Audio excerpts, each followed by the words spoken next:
Hi!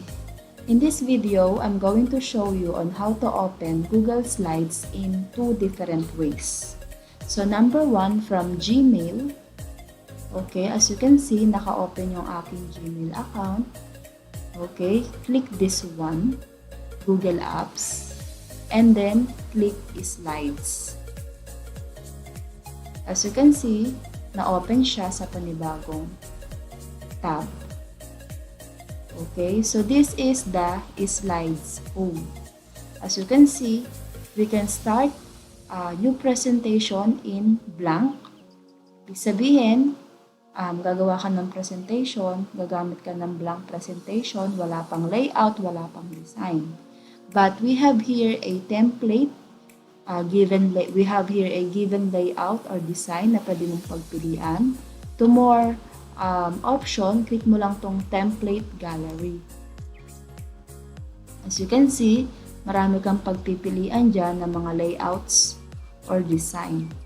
So, click mo lang yan, and then pwede mo nang i-edit yung mga data. And then, nag-back ako. We have here a recent presentation. Ito yung mga presentation na inopen ko before. So, to start, click blank presentation. So, as you can see, ito yung magiging itsura ng ating Google Slides. Next, another option to open our Google Slide, we have here, we can use our Google Drive. Okay. So, to start in our Google Drive, click New, and then Google Slides.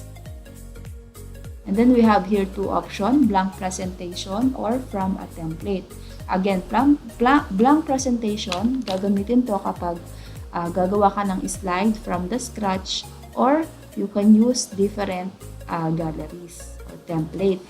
So, click this one, blank presentation. So, nag-open ulit siya sa panibagong tab.